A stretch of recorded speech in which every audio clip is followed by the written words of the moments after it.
दोस्तों आज हम एक्सप्लेन करने वाले हैं जिसका नाम है आयनाबाजी, जो 2016 में रिलीज हुई थी।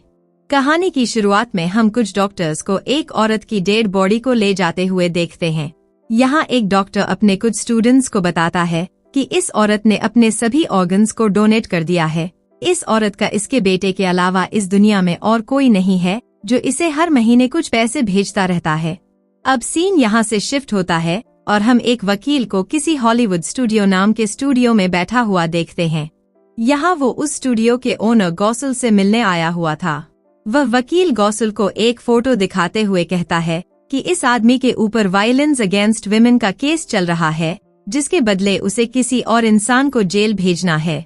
अब इतना सुनने के बाद किसी शराफत करीम अयान नाम के आदमी का जिक्र करता है, जिसके बारे में यह लोग बात कर रहे थे। ठीक इसके बाद हमारी मुलाकात शराफत से होती है, जो कि एक बहुत ही सीधा साधा इंसान है और छोटे छोटे बच्चों को ड्रामा क्लास देता है। वहीं शराफत के मोहल्ले में एक नई लड़की शिफ्ट हुई होती है जिसका नाम रिधि होता है। अब जैसे ही शराफत उसके पास से गुजरता है तो रिधि उसे एक मजदूर समझकर उसे कुछ पैसे दे देती है, लेकिन शराफत उन पैसों को असली मजदूरों को देकर वहाँ से निकल जाता है। इसके बाद हम शराफत के घर के बाहर एक बच्चे को उसका इंतजार करते हुए देखते हैं, जो कि उसी हॉलीवुड स्टूडियो में काम करता था। अब जैसे ही शराफत अपने घर पहुंचता है तो वह बच्चा उसे एक एनवेलप में कुछ देता है।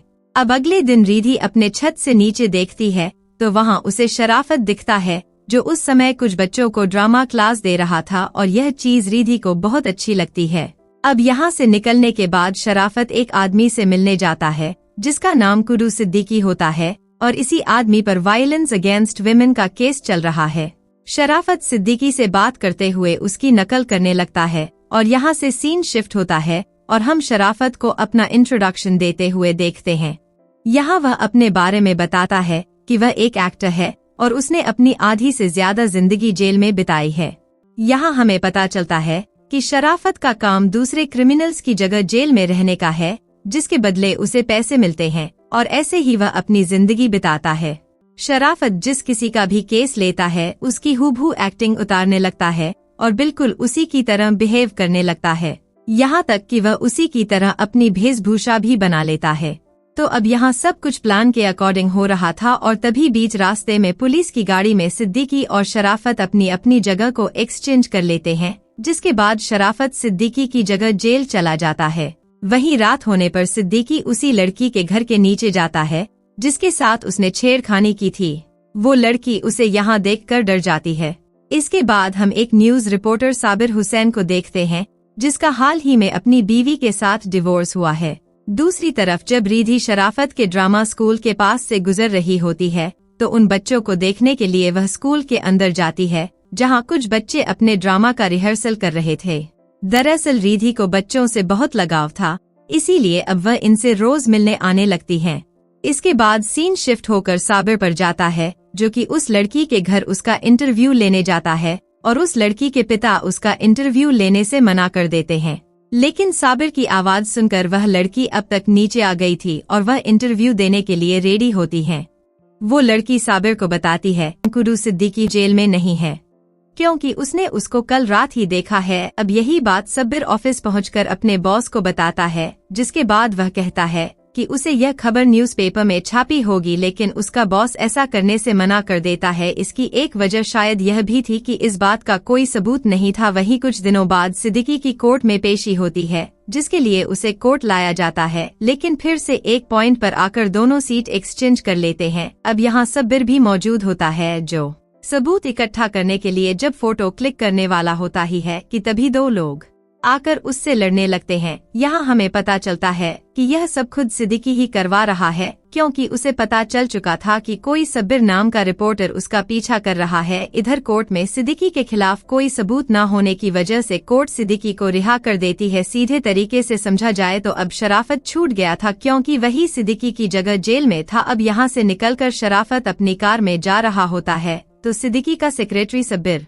की फोटो दिखाकर शराफत से पूछने लगता है कि क्या तुम इस आदमी को पहचानते हो, और अगर हाँ तो तुम इस आदमी से बचकर रहना। इसके बाद शराफत वापस अपने ड्रामा स्कूल आकर अपनी आम जिंदगी जीने लगता है। यहाँ वो रिद्धि को देखता है जो कि उन बच्चों को ड्रामा क्लास दे रही होती है। यहाँ रिद्धि शराफत को पहचान लेती है कि उस दिन गलती से उसने उसे पैसे दे दिए थे, जिसके लिए वह उससे माफी मांगती है। इसके बाद समय के साथ साथ इन दोनों की मुलाकात रोज होने लगती है, जिससे उनकी दोस्ती और मजबूत हो जाती है। वहीं दूसरी तरफ सब्बिर कैसे भी करके शराफत को ढूंढ ही लेता है और उससे पूछता है। यहाँ शराफत सब्बिर को बताता है कि वह शिप में एक शेफ का जॉब करता है और उसे रोजाना शिप नहीं जाना होता, इसीलिए कई बार वह महीनों के लिए काम पर जाता है और फिर वापस आ जाता है। उसकी इन बातों से सब्बिर को शराफत के काम पर शक होने लगता है, लेकिन शराफत उसे इग्नोर करता रहता है। अब कुछ दिनों बाद गौसल शराफत को कॉल करके एक केस देता है और बताता है कि इस बार की डील बाकी डील से अच्छी होगी। अगले दिन जब शराफत अपने घर से बाहर निकलता है तो सब्बिर उसके घर के बाहर ही खड़ा होता है, लेकिन शराफत यह देखते ही पीछे के रास्ते से छुपता हुआ निकल जाता है। तो इस तरह छुपते छुपाते शराफत गौसल के बताए गए एड्रेस पर पहुंचता है और यहाँ यह केस कुछ अलग ही होता है। दरअसल इस फैमिली का एक बेटा होता है जिसका नाम लड्डू है और उसकी दिमागी हालत ठीक नहीं होती। जब लड्डू और इनके ड्राइवर का बेटा ऊपर छत पर खेल रहे थे तो लड्डू ने ड्राइवर के बेटे को खेलते खेलते धक्का दे दिया था, जिस वजह से ड्राइवर का बेटा मर गया। अपने बेटे की जान गंवाने के बाद ड्राइवर ने इनके ऊपर केस कर दिया, लेकिन उसके पास कोई ठोस सबूत नहीं है। तो अगर देखा जाए तो यहाँ शराफत का काम था लड्डू की जगह जेल जाना। तो बाकी जानकारी के लिए अब शराफत लड्डू से मिलता है और उसकी नकल करने लगता है। अब काम पूरा करके जब शराफत अपने घर जा रहा होता है तो बाहर उसे सब्बिर खड़ा मिलता है और उसे देखते ही शराफत बोलता है कि मुझे पता है कि तुम मेरा पीछा कर रहे हो, इसीलिए तुम मुझे घर तक ड्रॉप कर दो। यहाँ सब्बिर उसे घर तक छोड़कर चला जाता है और अगले दिन फिर से वो शराफत के घर के पास खड़ा होता है और उसके बाहर आने का वेट करने लगता है। यहाँ शराफत फिर से उससे छुपते हुए एक ऑटो में बैठ जाता है, लेकिन सब्बिर इस बार उसे देख ही लेता है और उसका पीछा करने लगता है। अब आगे थोड़ी दूर जाने के बाद ही दो लोग अचानक से जबरदस्ती शराफत के ऑटो में घुस जाते हैं और उसे मार पीट कर सड़क पर फेंक देते हैं। वहीं रास्ते में कुछ लोग यह सब देख लेते हैं और शराफत को हॉस्पिटल लेकर जाते हैं। उसके पीछे पीछे सब्बिर भी हॉस्पिटल आ जाता है और वेटिंग एरिया में बैठकर काफी देर तक उसका इंतजार करता रहता है, लेकिन इतना टाइम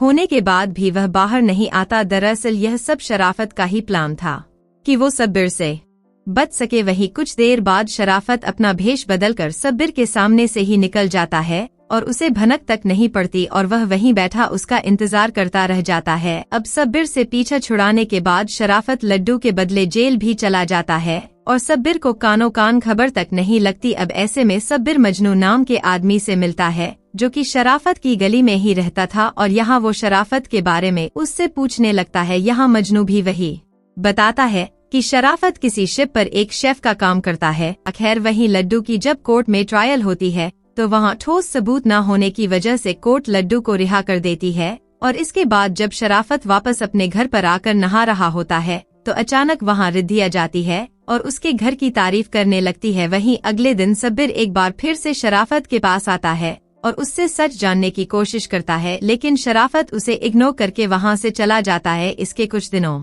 बाद शराफत के पास रिद्धि का कॉल आता है, जहाँ उन दोनों के बीच काफी लंबी बातें चलती हैं और बातों ही बातों में शराफत उससे कहता है कि उसे यह घर खाली करना है क्योंकि उसका रेंट बहुत ज्यादा है। इस पर रिद्धि कहती है कि तुम्हारा नया घर ढूंढने में मैं तुम्हारी पूरी मदद करूंगी और शराफत यह सुनकर खुश हो जाता है। वहीं अगले दिन जब रिद्धि शराफत का इंतजार कर रही होती है तो शराफत अपना भेष बदलकर एक पोस्टमैन बनकर रिद्धि के पास आता है और उसे एक लेटर देता है। पहले तो रिद्धि उसे नहीं पहचान पाती, लेकिन थोड़ा गौर से देखने पर उसे वो पहचान लेती है, जिसके बाद शराफत अपने असली रूप में आता है और ये दोनों शराफत के लिए नया घर ढूंढने निकल जाते हैं। देखने से ऐसा लगता है कि जैसे शराफत की तरफ से यह कोई टेस्ट था कि क्या रिद्धि सच में उसको अच्छे से पहचानती है या नहीं। घर देखते देखते इन्हें एक घर पसंद आता है और कुछ दिनों बाद शराफत यहाँ शिफ्ट भी हो जाता है, जहाँ ये दोनों काफी क्लोज आ जाते हैं। इसके बाद ये दोनों कहीं घूमने का प्लान करते हैं, जिस पर रिद्धि उसे कल 8:30 बजे रेलवे स्टेशन पर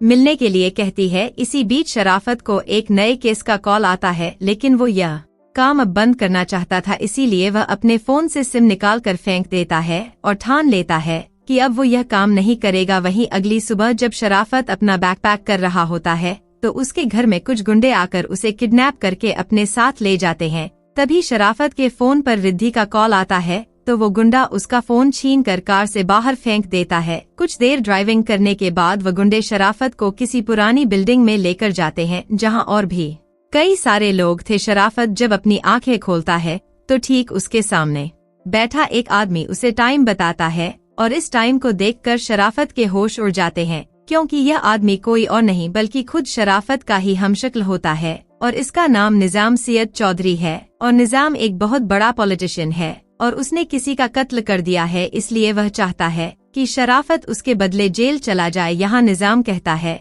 कि उसे मर्डर करते हुए किसी ने नहीं देखा है, इसीलिए कोई विटनेस भी नहीं है, जिस वजह से शराफत को कुछ दिनों के लिए जेल में जाना पड़ेगा, और उसके कुछ ही दिनों बाद निजाम खुद उसे जेल से निकलवा देगा। इस सब के बदले उसे ढेर सारा पैसा भी मिल जाएगा। काफी देर बात करने के बाद शराफत यह ऑफर एक्सेप्ट कर लेता है, क्योंकि पैसे की जरूरत तो उसे थी ही। दूसरी तरफ रेलवे स्टेशन पर रिद्धि काफी देर तक शराफत का इंतजार करती है, और उसके न आने पर वो उसके घर की ओर निकल जाती है। जब वह शराफत के घर तक पहुंचती है तो उसे वह घर बंद मिलता है, क्योंकि अब तक तो निजाम की जगह पुलिस शराफत को जेल ले जा चुकी थी। वहीं दूसरी तरफ जब सब्बिर यह न्यूज देखता है तो उसे इसमें कुछ गड़बड़ नजर आती है। वहीं जेल में शराफत को काफी अच्छी फैसिलिटी मिलती है, क्योंकि निजाम एक पॉलिटिशियन जो है। खैर अब कुछ दिनों बाद कोर्ट की तरफ से यह साबित हो जाता है कि निजाम ने ही कत्ल किया है, और इसीलिए कोर्ट उसे फांसी की सजा सुनाती है।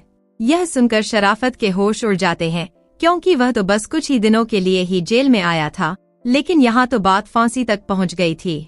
अब डर के मारे वह निजाम को कॉल करके यह सब बताता है, जहां वह उसे शांत रहने के लिए कहता है। निजाम कहता है कि वह बाहर से सब कुछ संभाल लेगा। ऐसे में कई दिन बीत जाते हैं, और शराफत वहीं जेल में कैद रहता है, और कई दिन होने के बाद भी उससे कोई मिलने नहीं आता। यहाँ शराफत एक लेबब नाम के कांस्टेबल से बार बार पूछता रहता है कि क्या कोई उससे मिलने आया है, लेकिन हर बार वह कांस्टेबल उसे मना कर देता है। वहीं जेल के बाहर जो निजाम था वह अपनी कही गई बातों से मुकर जाता है, और फाइनली डिसाइड करता है कि वह शराफत को जेल से बाहर नहीं निकलवाए और उसे वहीं मरने के लिए छोड़ देगा। वहीं इस तरफ साबिर मजनू के पास आता है, और निजाम और शराफत के बारे में उसे सब कुछ बताने लगता है। तभी मजनू भी उसे गौसल के बारे में बताता है, लेकिन जैसे ही साबिर गौसल के यहाँ पहुँचता है तो उसे पता चलता है कि गौसल का कत्ल हो चुका है, और यह कत्ल किसी और ने नहीं बल्कि जैम ने ही करवाया था। वहीं उसे एक पुलिस वाला मिलता है जो उसका साथ देने के लिए तैयार हो जाता है। तो अगले दिन साबिर शराफत से मिलने के लिए जेल जाता है, लेकिन शराफत उससे कोई बात शेयर नहीं करता और साबिर वहां से चला जाता है। यहाँ से साबिर सीधा रिधि के पास जाता है और शराफत के बारे में बताने लगता है कि तभी रिधि के फादर की तबीयत अचानक खराब होने लगती है, और जैसे ही उन्हें हॉस्पिटल ले जाया जाता है तभी उनकी मृत्यु हो जाती है।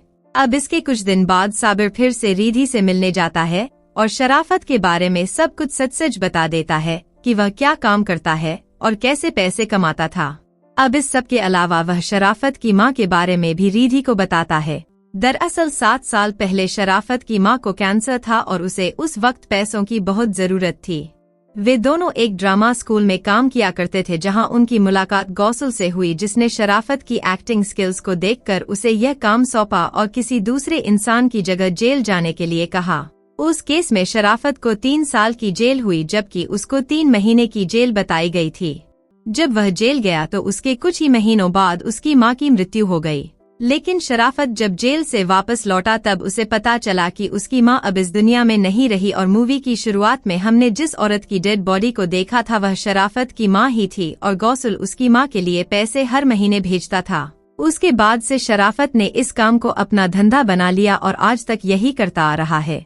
शराफत को जब भी कोई केस पसंद आता है तो वह उस केस को एक्सेप्ट करके पैसे कमाता है और जेल से बाहर आ जाता है, लेकिन इस बार वह फंस चुका था। यह सब सुनकर रिधि शॉक हो जाती है और शराफत के पास उससे मिलने जाती है, जहां उसे देखकर शराफत के आंसू निकल आते हैं। उसके यह आंसू बता रहे थे कि शराफत अब पछता रहा है कि उसने जो भी किया वह उस वजह से आज बुरी तरह से फंस चुका है। खैर ऐसे ही एक दिन लेबब शराफत के पास आकर बैठता है और वह दोनों आपस में बातें शेयर करने लगते हैं। यहाँ लेबब उसे बताता है कि वह किस तरह पला बड़ा है, और साथ ही वह बताता है कि उसकी हालत हमेशा गरीबी में ही कटी है और आज भी वह काफी स्ट्रगल कर रहा है। यह सब सुनकर शराफत लेबब को कहता है कि तुम मेरी जगह रह सकते हो, क्योंकि मैं यहाँ जेल में भी एक आलीशान जिंदगी जी रहा हूँ। यहाँ इमोशन होकर लेबब जेल के अंदर चला जाता है और शराफत बाहर आ जाता है, जिसके बाद दोनों अपने कपड़े एक्सचेंज करके एक दूसरे की जगह ले लेते हैं। अब यहाँ से शराफत लेबब की एक्टिंग करते हुए जेल से बाहर चला जाता है और जब तक यह बात जेलर को पता चलती है तब तक तो शराफत अपनी शराफत का फायदा उठाकर यहाँ से भाग चुका होता है। इसके बाद शराफत सब्बिर को कॉल करके निजाम का पता बताता है और फिर पुलिस भेजकर निजाम को अरेस्ट करवा लेता है। अब देखा जाए तो पुलिस को तो पता भी नहीं था कि निजाम की जगह कोई और आदमी आया था। उन्होंने तो जैसे ही उस शक्ल के आदमी को देखा तो तुरंत अरेस्ट कर लिया। वहीं हम शराफत और रिधि को देखते हैं जो अपने स्टूडेंट्स का ड्रामा देखने आए हुए थे और इसी के साथ यह कहानी यहीं पर खत्म हो जाती है।